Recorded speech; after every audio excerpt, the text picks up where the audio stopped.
Gusto ko po maging teacher para maturuan yung mga bata. Gusto ko po maging flight attendant para makita ko po yung mundo.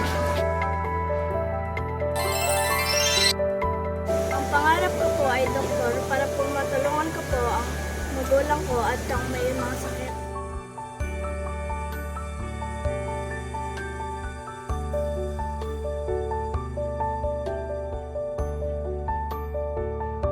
Lalo na po, importante po talaga na yung education, ibinavalue po ng mga tao. At lalo na may opportunity ka po na mag-aral.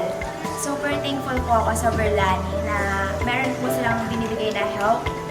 At malaking help din po talaga yung inaalala para po matulungan kami sa studies ko. Lalo na po lahat, yung mga kapatid ko po nasa high school, ako po college, malaki na rin po yung gastusin. Malaki po help yung binibigay nila para po mas makabawas po, lalo na po yung father ko po is hindi po talaga siya, under minimum wage po yung kanyang sweldo. So,